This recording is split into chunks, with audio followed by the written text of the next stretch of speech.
Olá a todos, bom dia, boa tarde, boa noite. Não sei a que horas vocês estão assistindo a essa palestra, mas eu vim falar hoje sobre dois temas que eu particularmente gosto bastante, tá?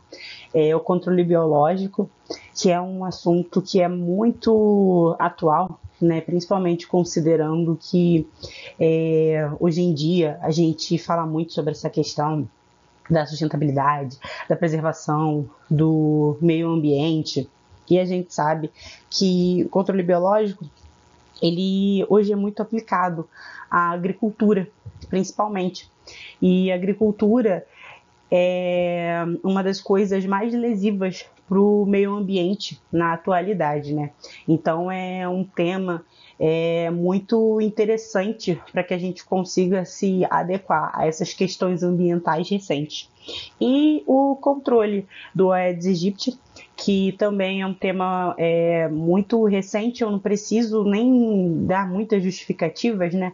Mas a gente que vive aqui no Brasil, mesmo que não tenha grandes conhecimentos sobre o assunto, entende que o mosquito, né, o vetor da dengue, ele é um problema muito grave de saúde pública e todos os anos a gente escuta falar de novo na televisão sobre ele. Então, eu vim tentar juntar essas duas temáticas aqui para vocês e espero que vocês gostem. A minha palestra se chama Controle Biológico de Mosquitos, Fungos Entomopatogênicos como Bioagentes de Controle de Aedes aegypti. Bom, primeiro, né, deixa eu me apresentar. Meu nome é Raika, eu sou médica veterinária formada pela Universidade Federal Rural do Rio de Janeiro, sou mestre em Ciências Veterinárias e doutoranda em Ciências Veterinárias pela mesma instituição. Bom, eu sou veterinária, como já falei para vocês, né? Mas desde a minha graduação eu trabalho com mosquitos, trabalho com epidemiologia, trabalhei um pouquinho com biologia molecular. Depois do meu mestrado, efetivamente, que eu comecei a trabalhar com controle biológico de Aedes aegypti e o meu foco são trabalhos em condições de semicampo e condições de campo e tentar desenvolver, né, um produto biológico contra o mosquito vetor da dengue. E agora no doutorado eu sigo com esse trabalho. A nossa palestra ela vai se estruturar basicamente em três partes. A primeira, onde eu vou falar um pouco sobre o Aedes aegypti, vou relembrar um pouco a biologia do mosquito. Na segunda parte, eu vou falar efetivamente sobre os fungos entomopatogênicos, né? Vou falar bem superficialmente sobre o controle biológico e vou falar um pouco mais detalhadamente sobre os fungos entomopatogênicos, porque é o que eu estudo, né, e o que eu propus hoje para vocês. E na terceira parte, eu vou falar sobre o controle do Aedes aegypti utilizando efetivamente esses fungos entomopatogênicos. Bom, os mosquitos vetores de doença, aqui a gente fala muito sobre o Aedes, né? Mas os mosquitos vetores de doença, eles são um problema muito grave no mundo todo, principalmente nas regiões mais quentes, naquelas regiões de países tropicais e países subtropicais. E eles estão relacionados à transmissão de muitas doenças, como as próprias arboviroses, né, que eu já comecei a citar aqui, que nesse caso causadas pelo Aedes aegypti, né, a dengue, a zika, a chikungunya. Mas a gente também tem outras doenças que são muito graves, como a malária, que é um problema muito grave na África, né? A gente tem também febre amarela, inclusive a febre amarela urbana, que é associada ao Aedes aegypti também. Temos a febre do Nilo. E temos muitas outras doenças, como a leishmaniose, né, que é uma doença que afeta tanto humanos quanto animais. E temos que lembrar que essas doenças transmitidas por esses mosquitos vetores, elas são um problema não só para nós seres humanos, mas também podem ser um problema muito grave para animais, né? Grande parte delas são doenças virais, mas existem outros tipos de patógeno, como os protozoários. E aqui eu trago para vocês duas matérias só para ilustrar um pouco mais, né, sobre isso. A primeira aqui, na esquerda, fala sobre dois casos que foram confirmados, né, dessa febre urupuxa aqui no Brasil. As duas pessoas em questão vieram a óbito. O Aedes aegypti ele está relacionado à transmissão dessa doença aqui no Brasil. Então a gente já tem mais uma doença aí, né, que pode se tornar um problema grave aqui se a gente não conseguir controlar essas populações de mosquito. E na direita a gente tem uma matéria que é recente, as duas são recentes, mas na realidade não é novidade para a gente, né? Fala que foram destinados 140 milhões para as ações emergenciais de controle do Aedes aegypti. Eu falo que é desse ano a notícia, mas não é novidade porque todo ano é a mesma coisa, né? São destinados milhões para essas campanhas de combate e erradicação do mosquito e na realidade a gente não tem efetivamente uma erradicação em alguns anos, nem um controle efetivo dessas populações de mosquito, né? Bom, gente, agora falando especificamente sobre o Aedes aegypti, ele é um mosquito vetor das arboviroses, como eu já falei para vocês.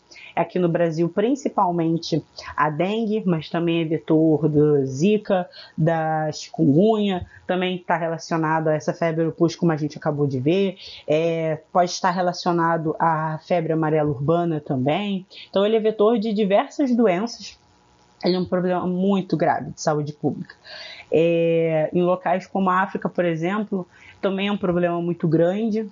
E aqui no Brasil a gente sabe, né, da situação, a gente sabe dos milhares de casos de doença confirmados, milhares de casos, às vezes até de óbito, dependendo do ano.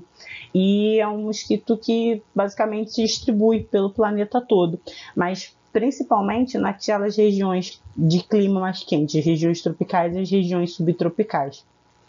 E uma informação importante é que as fêmeas do Aedes aegypti, elas são hematófagas.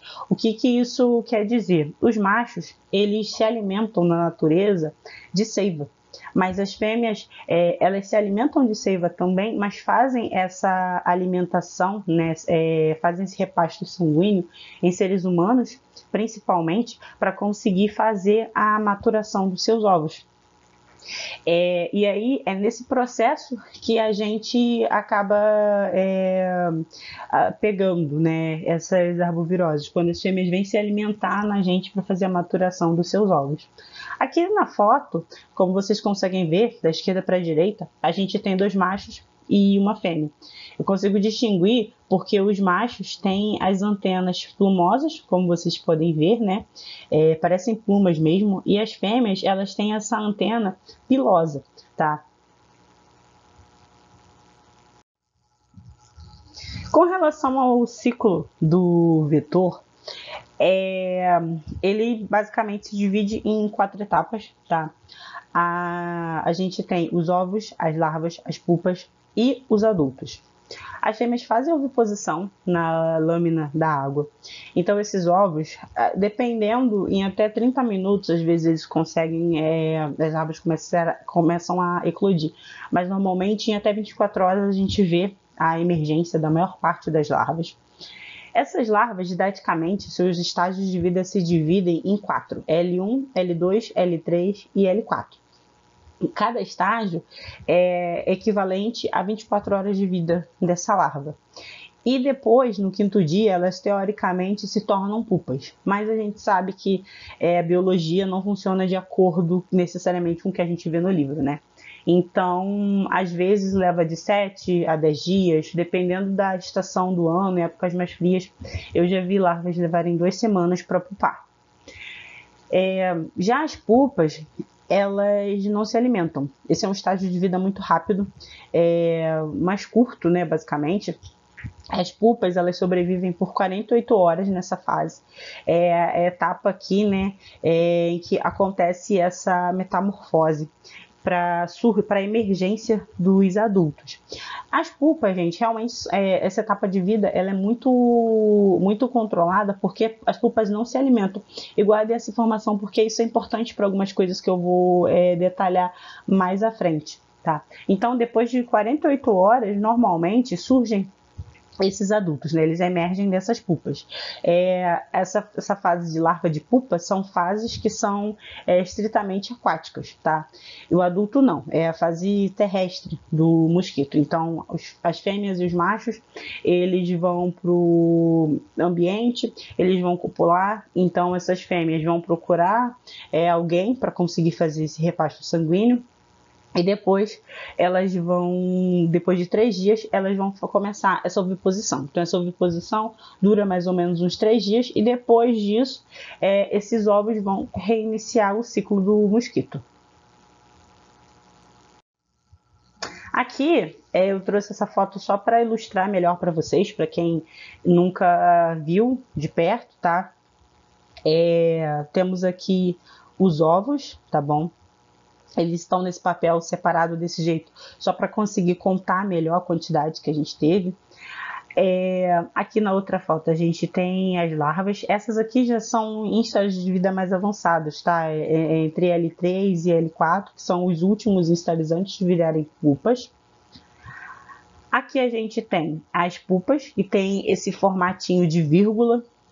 E aqui os adultos. Bom, os métodos de controle se dividem entre mecânico, químico e biológico. O mecânico basicamente se resume a tentar fazer a remoção, né, desses criatórios, e aí a gente tem muito um trabalho de educação junto à população. Não sei se vocês se lembram, mas eu lembro muito quando eu era criança das campanhas contra a dengue ensinando na televisão a não deixar pratinho de água parada, a limpar aquelas piscinas que ficam com aquela água por meses, a não deixar pneu de carro abandonado, jogado por aí, tá? Então, essas ações mecânicas contam muito com esse trabalho de auxílio, né, da população em geral. A gente tem o controle químico, que é o controle convencional, né? As campanhas de combate ao vetor basicamente usam esses inseticidas para tentar controlar essas populações de mosquito. E o que eu digo para vocês é que o controle químico sozinho não funciona. Isso não é uma questão de opinião, né? É só vocês verem os dados, é só vocês verem os casos de dengue por ano para entenderem que realmente o uso desses inseticidas não, principalmente isoladamente, não funciona mais como um método efetivo para conseguir erradicar o problema do Aedes aegypti. E a gente tem o controle biológico. O controle biológico, o método que eu estou propondo, né, de mostrar para vocês aqui hoje, ele utiliza predadores naturais, por exemplo, para conseguir fazer o controle efetivo dessas populações de insetos e de outros artrópodes. Antes de falar, né, sobre o controle biológico, é sempre bom a gente relembrar do problema que está relacionado aos inseticidas. Primeiro, que eles causam um risco tanto à nossa saúde quanto à saúde dos animais. Eles podem causar câncer, por exemplo, eles podem causar alterações no DNA, eles podem causar prejuízos graves ao desenvolvimento dos fetos também. São muitos riscos associados, né, à nossa saúde e à saúde dos nossos animais. Inclusive, aqui, não sei se vocês se lembram, né, que a gente teve aqueles muitos casos de Zika vírus que surgiram num determinado período e depois muitas crianças começaram a nascer com microcefalia. Essas crianças, eles começaram a associar depois a infecção pelo Zika vírus, mas depois surgiram outros estudos apontando que esses casos de microcefalia, na verdade, poderiam estar relacionados com o uso indiscriminado dos inseticidas para combate ao Aedes aegypti. E aqui eu não estou questionando as ações do governo, se foi certo ou se foi errado utilizar os inseticidas, não estou apontando que realmente era o caso, tá? Mas eu estou aqui só mostrando para vocês que é um risco e, assim, é uma coisa que eu particularmente não acho difícil ter sido realmente a causa, né, desses casos de microcefalia nesses bebês. A gente tem também um risco de contaminação ambiental, porque a gente precisa se lembrar que quando você usa um inseticida, ele não é específico, né, só para aquele vetor ali. Quando eu uso um inseticida, ele pode ser patogênico, ele pode ser letal também para outros insetos que contribuem para o equilíbrio da biodiversidade daquele local. E outra coisa, eu também posso causar contaminação de plantas, posso causar contaminação de alimentos que depois voltam para a nossa mesa, eu posso causar contaminação do lençol freático. E mais uma vez, quando eu contamino as águas, né, principalmente águas de rios, cachoeiras, isso pode voltar para a gente, mais uma vez, causar esses riscos graves à nossa saúde. A gente tem também um problema relacionado à resistência dos mosquitos. Não precisa ir muito longe para explicar isso, né? Como eu já falei, a gente não consegue hoje fazer um controle efetivo do Aedes aegypti utilizando os inseticidas, porque os mosquitos ao longo do tempo foram desenvolvendo resistência e hoje a gente tem muitas classes de inseticidas e muitas delas já não funcionam para combater o vetor, porque essas gerações que foram sobrevivendo se tornaram cada vez mais resistentes, resistentes a esses inseticidas. Então, né, na busca de tentar combater esse problema todo, o uso indiscriminado dos inseticidas, a poluição ambiental, a gente tem práticas hoje como o controle biológico. O controle biológico, ele basicamente é um método de controle de pragas agrícolas, mas também pode se estender aos insetos vetores de doenças, utilizando seus inimigos naturais. Esses inimigos naturais podem ser os seus predadores naturais, podem ser outros insetos, preferencialmente insetos maiores ou que consigam comer, né, esses insetos alvo, no caso, que eu quero eliminar. Os predadores naturais são aqueles que naturalmente, sem qualquer intervenção, vão predar e se alimentar desses insetos que eu estou falando, como as minhas larvas de mosquito. A gente tem também os peixes.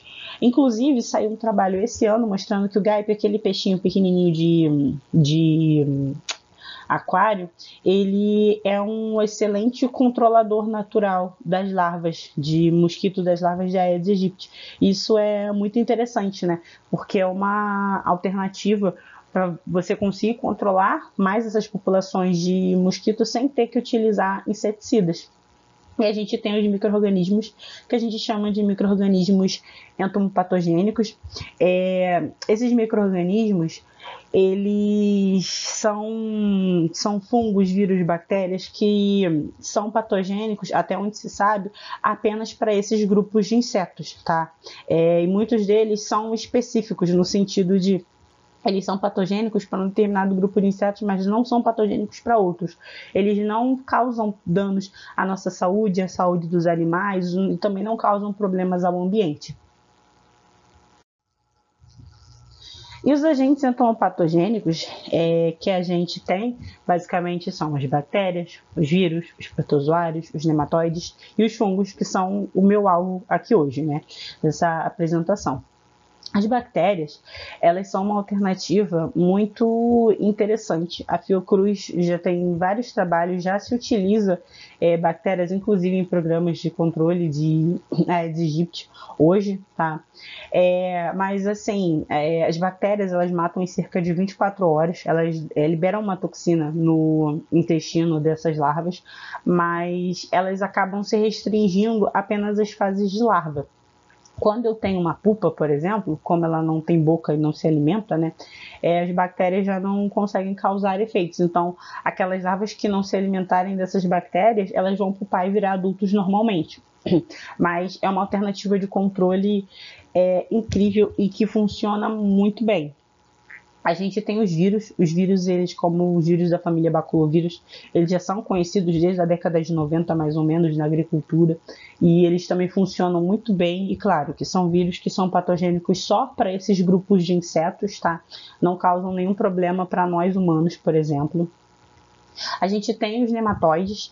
Os nematóides, eles vivem tanto no solo quanto na água, então ainda tem essa versatilidade, né? De eu poder utilizar nematóides, então patogênicos que vivem no solo para controlar pragas em fases ou que vivem só no solo, e a gente tem os nematóides aquáticos que também conseguem controlar fases imaturas, por exemplo, como as fases imaturas do Aedes aegypti. Aqui na foto ao lado, inclusive, né, isso aqui são larvas de mosca, e essa parte branca dentro delas, que parece intestino, são vários adultos de nematóide. Essa foto é de uma pessoa do meu grupo de trabalho, né?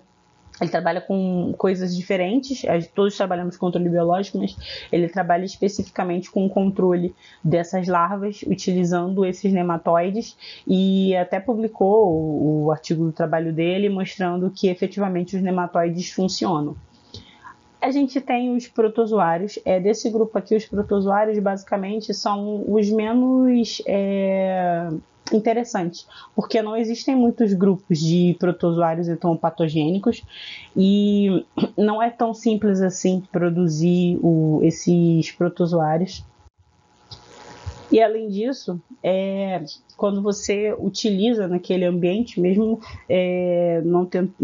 tendo aqueles insetos alvo, você ainda tem o risco de causar uma contaminação no ambiente. Então, são uma alternativa menos interessante, tá? Os fungos entomopatogênicos, por outro lado, eles são uma alternativa um pouco controversa, né? Muita gente diz, por exemplo, que se a gente tem as bactérias, para que utilizar os fungos? Mas eu vou mostrar um pouco mais a fundo para vocês e vocês tiram as conclusões de vocês do que acham, se é uma alternativa interessante ou não. Aqui eu tenho dois trabalhos, só para mostrar para vocês. O primeiro da esquerda, que fala sobre o uso, né, do Bacillus thuringiensis, que é uma bactéria entomopatogênica, para controle dessas larvas de Aedes aegypti. Inclusive existem muitos trabalhos que falam sobre o uso dessas bactérias entomopatogênicas, muitos deles, né, desenvolvidos pela Fiocruz.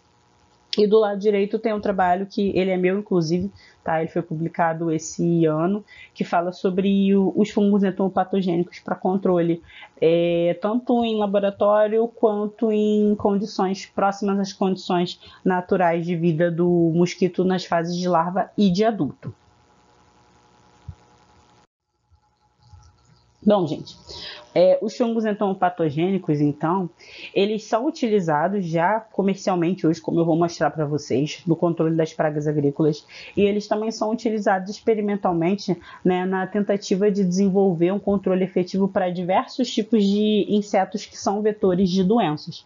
A gente consegue achar muitos artigos, né, de trabalhos mostrando a eficácia para fungos, para carrapatos, para moscas, para outros tipos de insetos que são vetores de doença. As espécies que são mais utilizadas são Metarrhizium anisopli e a Bovéria bassiana. Eu, inclusive, trabalho com essas duas espécies. Existem outros, como a Isaria, Cordyceps, existem muitos outros, mas esses aqui são os mais utilizados e a gente sabe que eles funcionam muito bem para fazer um controle de uma gama muito grande de insetos.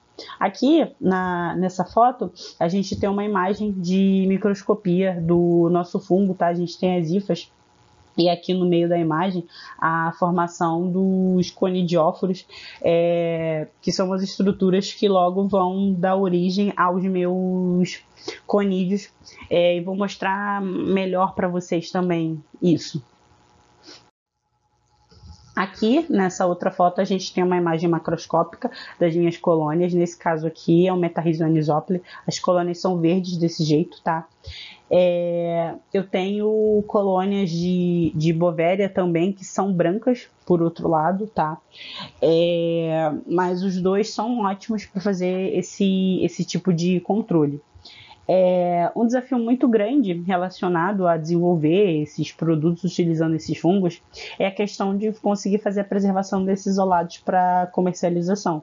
A gente tem que lembrar, né, que é material biológico, então é um pouco mais difícil de eu conseguir manter a viabilidade e a virulência dos meus fungos durante um período de tempo prolongado, caso necessário, né? E uma vantagem muito grande é que na natureza esses fungos eles vivem no solo, então eles parasitam naturalmente esses insetos, mesmo que não haja intervenção humana. Então, outra coisa que é muito interessante relacionada a isso é que esses fungos eles acabam suportando, né, bem temperaturas mais elevadas, justamente por serem fungos que vivem no solo. Bom, o mecanismo de infecção do fungo se baseia em algumas etapas que são a adesão, a germinação, a formação do apressório e do grampo de penetração, da penetração efetiva no inseto, a colonização, a reprodução e tem a etapa, né, de extrusão e de disseminação novamente do fungo para o meio ambiente. Aqui, gente, para tentar ilustrar melhor para vocês como é que esse processo acontece. A gente tem aqui os conídeos. Esses conídeos são as estruturas reprodutivas e as estruturas basicamente que vão iniciar esse processo de infecção no meu inseto.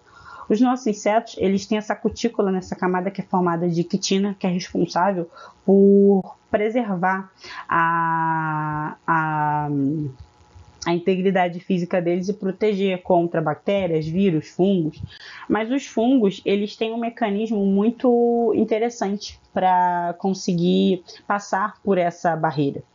Eles aderem nessa cutícula do inseto, como vocês podem ver aqui. Então, eles iniciam isso que a gente chama de germinação, né? Eles começam a formar essas estruturas aqui, igual eu mostrei para vocês, né, na outra imagem de microscopia, aquelas hifas, e eles formam o que a gente chama de apressório, né, e o grampo.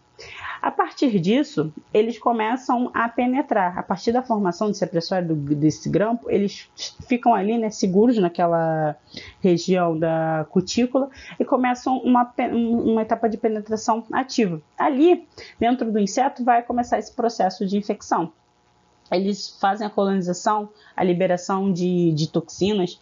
Cada tipo de fungo pode fazer a liberação de uma toxina diferente. E eles assumem essa forma de blastosporos, que a gente chama. Os blastosporos, eles são menores do que os conídeos, são mais arredondadinhos.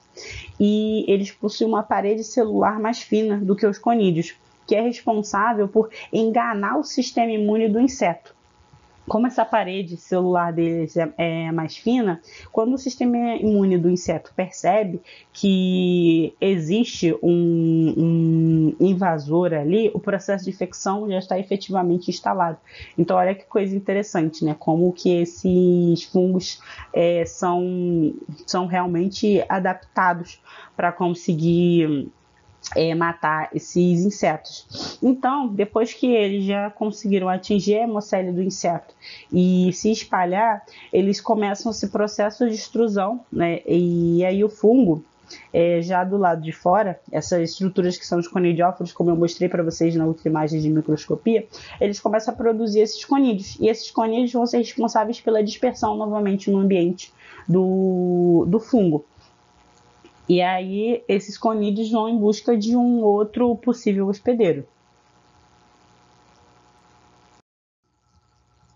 Aqui eu trouxe só para mostrar mesmo para vocês, tá? Que já existem produtos biológicos no mercado. Eles não são para mosquitos, eles são basicamente para as pragas agrícolas. E eles são feitos à base de Metarrhizium anisopli e de Bovéria baciana, que são os isolados que eu falei para vocês. Mas existem outros, inclusive até de nematóide, eu já vi no mercado, tá? Não tô falando de marca nenhuma, tá bom? Eu só trouxe aqui realmente para ilustrar para vocês e mostrar que a gente já tem produtos, né, que já é uma realidade.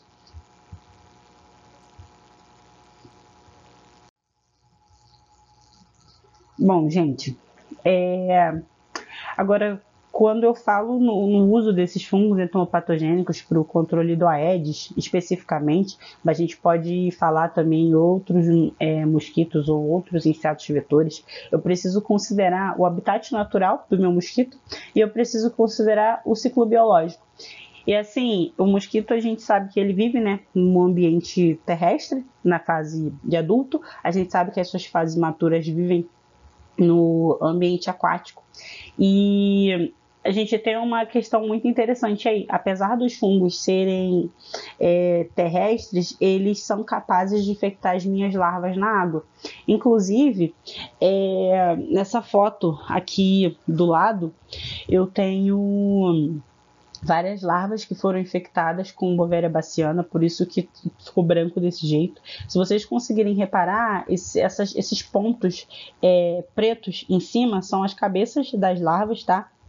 E o corpo, essa coisa que parece um algodão, é o fungo, depois de ter esporulado, né? Depois de fazer o processo de infecção, eu fiz uma etapa que a gente chama de reisolamento para conseguir provar que foi o fungo que matou as minhas larvas. Então, eu consegui comprovar que realmente foi o fungo que matou. No caso desse experimento aqui, né, mostrar que ele matou no ambiente as minhas larvas, em condições ambientais e não dentro do laboratório. Então, a gente vê que eles realmente são uma possibilidade, né, para fazer o controle. E aqui, para mostrar para vocês também, tá? Tem um adulto também infectado com a Bovéria baciana e nesse caso não cresceu tão bem, né, quanto nas minhas larvas, mas vocês podem ver que toda essa parte branca em volta dele é o fungo que esporulou também. Então, eu consigo provar para vocês que o fungo realmente é capaz de matar todas as etapas do ciclo. Normalmente, os adultos levam um pouco mais de tempo para morrer. As larvas, dependendo da minha concentração, morrem em até 24 horas. Mas eu também tenho trabalhos que mostram que os fungos conseguem matar os ovos e as pupas.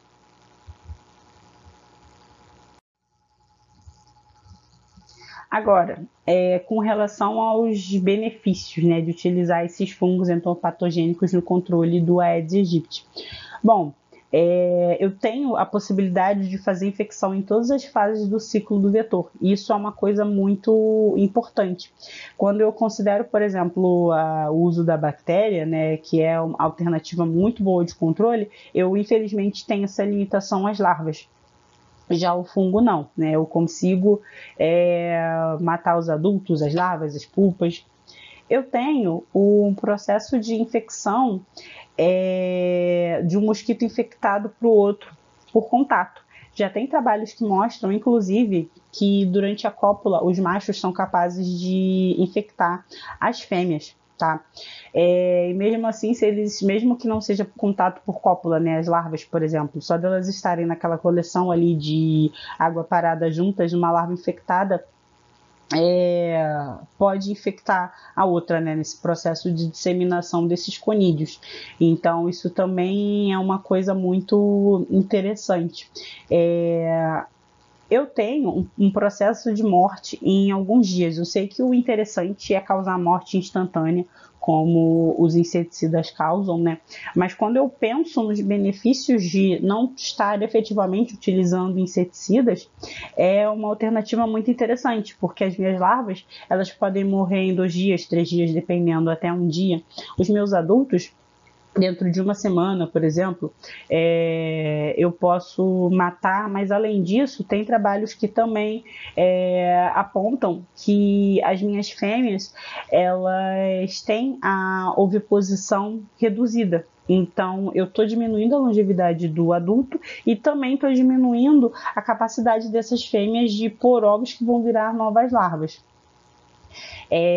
A infecção pelos fungos terrestres pode acontecer mesmo na água. Então, é aquela coisa que eu estou falando para vocês, né?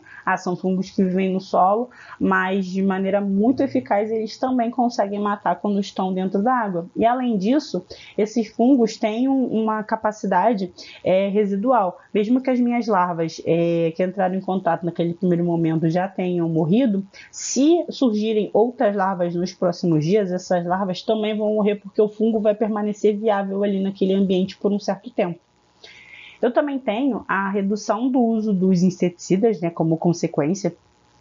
A gente pode, inclusive, fazer uma associação dos inseticidas com esses fungos entomopatogênicos, que é uma coisa muito interessante. Quando a gente pensa que talvez com fungo eu não consiga efetivamente parar de usar inseticida, mas eu vou conseguir diminuir ao máximo. E quando eu faço essa associação do inseticida com o fungo entomopatogênico, e esse inseticida não causa nenhum problema, né? Não mata o meu fungo, eu consigo usar uma quantidade menor de fungo, uma quantidade menor de inseticida e consigo um controle mais efetivo, tanto do Aedes aegypti quanto de outros insetos vetores de doença. E eu também tenho a questão da preservação ambiental, em consequência da redução do uso desses inseticidas. Então, assim, os fungos entomopatogênicos são uma alternativa que eu particularmente considero bastante interessante de controle, né? E como hoje em dia a gente precisa buscar alternativas aos métodos que a gente vem utilizando que não estão funcionando, eu acho que vale a pena, muito a pena, continuar estudando e tentando desenvolver produtos biológicos à base desses fungos.